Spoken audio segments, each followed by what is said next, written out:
Hey, how is everybody doing today? Welcome to Meno Minis. This is Denise Welly-Peterson, creator of the User Cycle Method.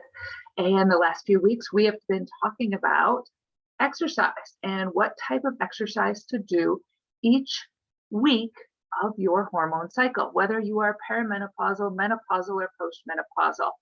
Now, for you postmenopausal women, yes, you still have hormone ebbs and flows, so this can apply to you. And in another podcast, I will talk about more about how that can happen. But for right now, take notes and we'll figure it out, okay?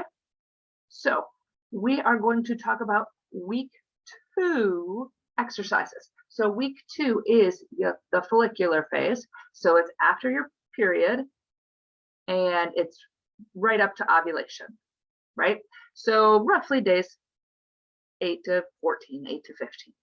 Okay. Now, hormonally, what is happening is your estrogen is continuing to rise. So if you listen to the last podcast, you know that week 1, once your period starts, estrogen starts to climb, right? And estrogen increasing means energy is increasing. So that's a yahoo, right? Now, week 2, that estrogen continues to climb, meaning energy continues to go up, and testosterone also starts to increase. Now, right off the bat, right? Like testosterone increases not to the level of a man, but we do have testosterone and it increases. And we know that in a man, that means they're more able to build muscle, right? Same thing, ladies. So week 2 is the week that we really, really want to hone in on how can we build more muscle this week, right? Because we know that not every week is a muscle building week.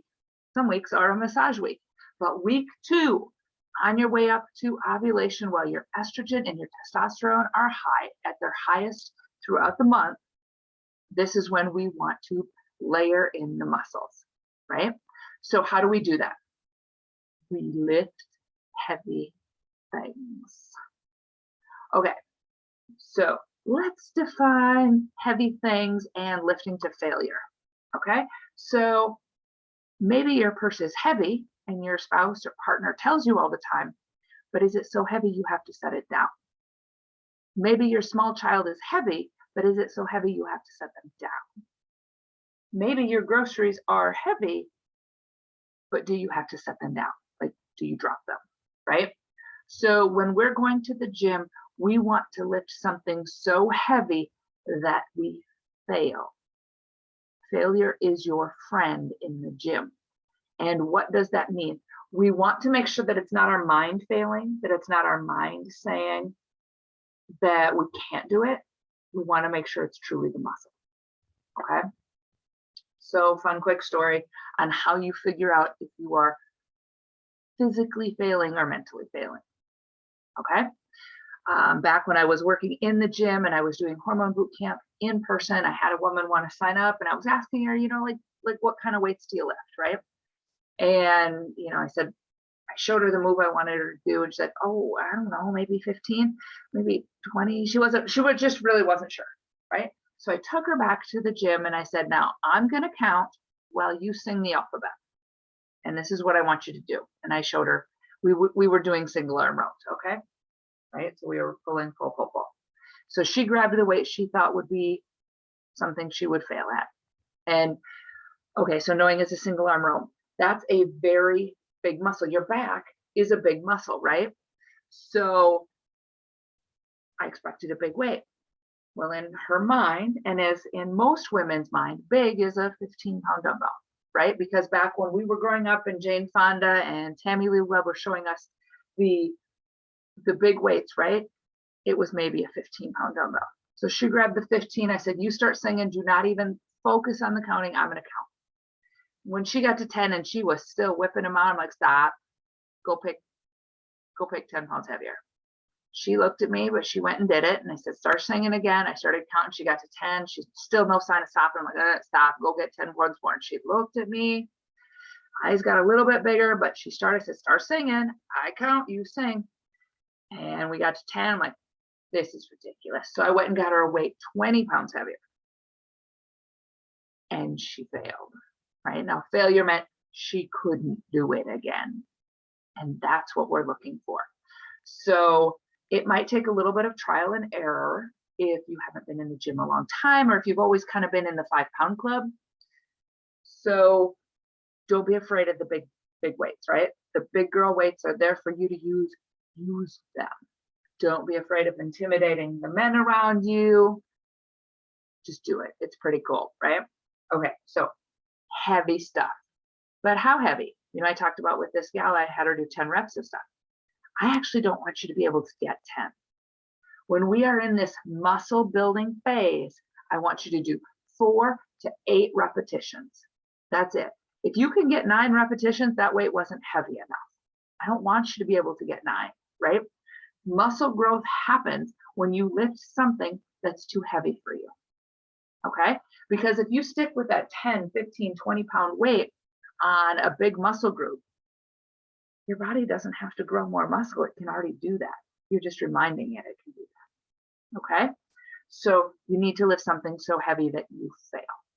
All that being said, warning, disclaimer, medical disclaimer,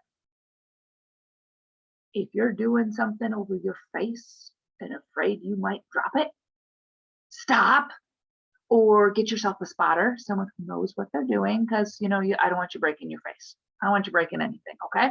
So make sure to stay safe while you are lifting really heavy, okay? So that might mean if you're at the gym that you hire a trainer for a couple of sessions or something so that you can be really clear on that your form is good and that you are truly failing and you're not going to drop it on your face. If you have no one to spot you doing a chest press or something like that, right?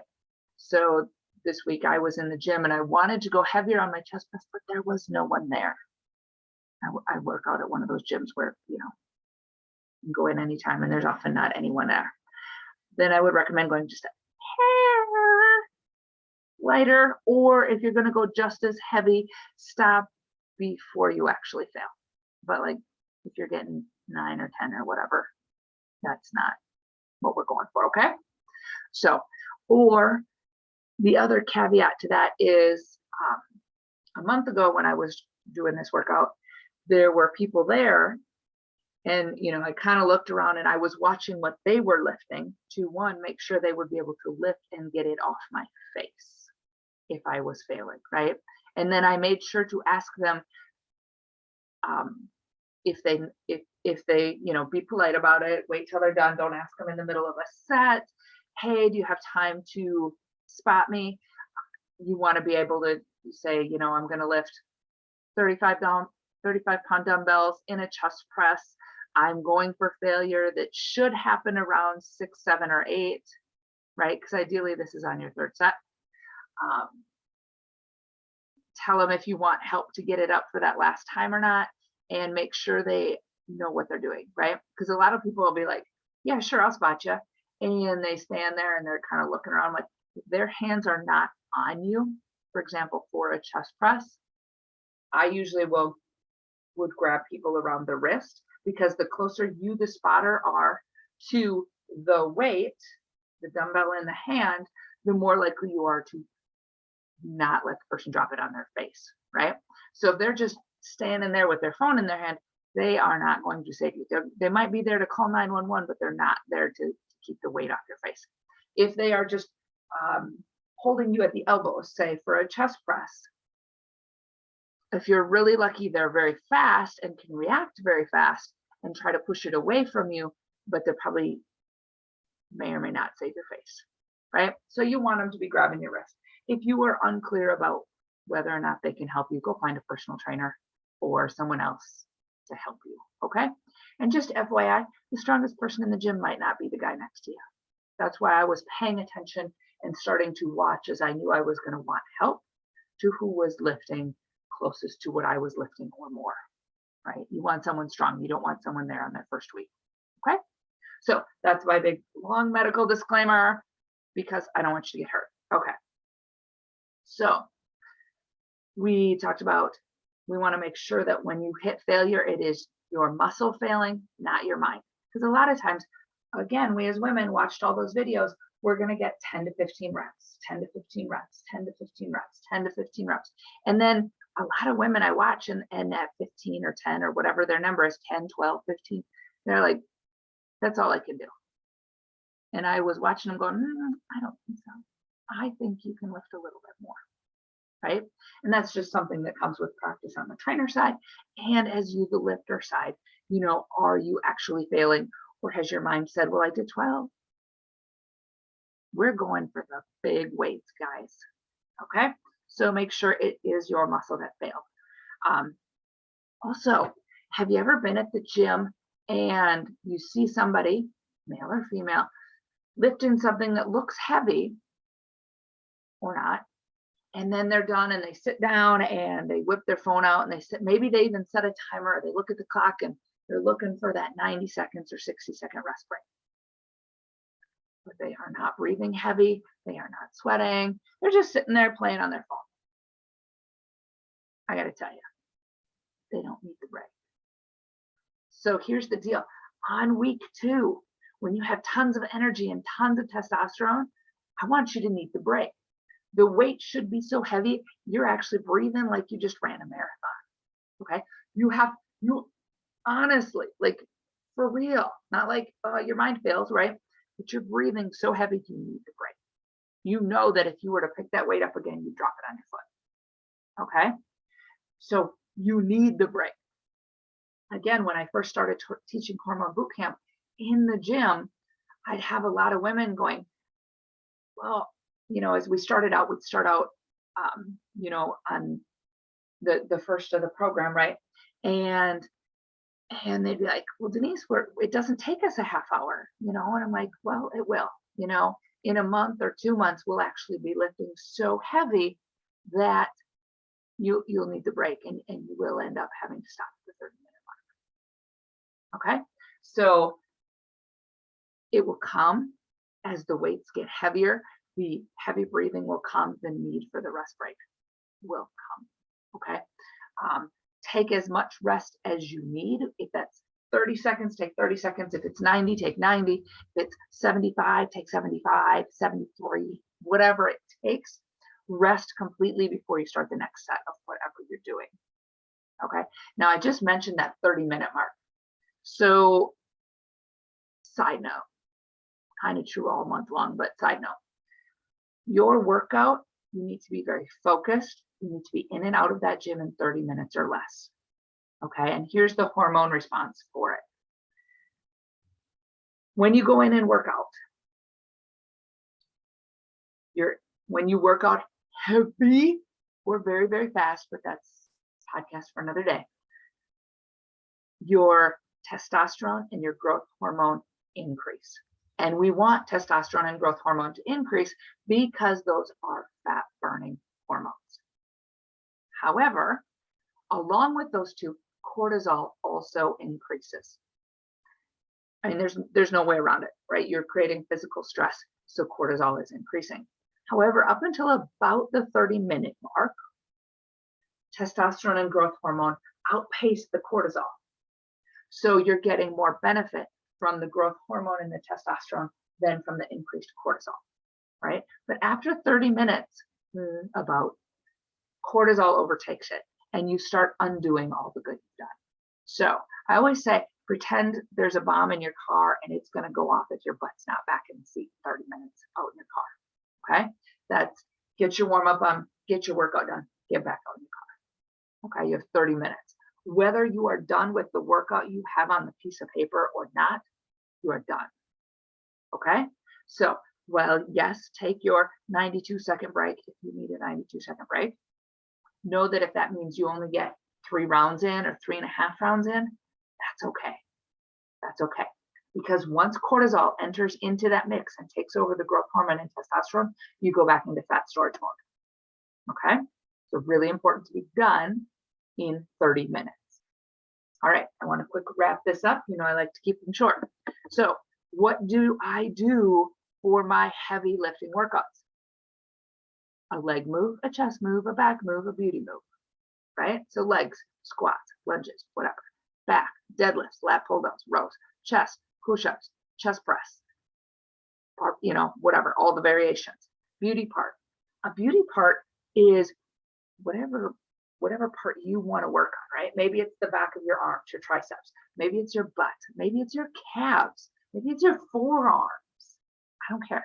Whatever your beauty move is, maybe it's your shoulders, right? Whatever muscle group you want to focus on, that is your beauty part, right? Okay. How do you know how much weight to lift? If you are new to the game, trial and error. If you are trying to figure it out based on past workouts, remember you need to go back to your last week too. Not last week, because last week was week 1, right? But week 2. You always want to compare week 2 to week 2, week 3 to 3, 4 to 4, 1 to 1. Okay? Because hormonally, chemically, physically, we are different women every single week of your cycle. So you want to make sure that you are comparing apples to apples, not oranges to pears. Okay? And this is true in lots of areas of our life, including our social tendencies, our work, mental capabilities, our skincare, even our nutrient requirements vary from week to week throughout your cycle. And this is something we're going to continue to explore through this season of Meno Minis. We're going to talk about each week where you are socially, work-wise, skincare-wise, nutrient-wise, what you need to change, what you don't need to change. Are you excited? If you've got any questions, be sure you drop them in the comments or shoot me an email. But for now, that's all I've got on week 2 workouts. Next podcast, we are going to talk about the number 1 most important exercise you can do if you're over 40. Stay tuned. We'll see you soon.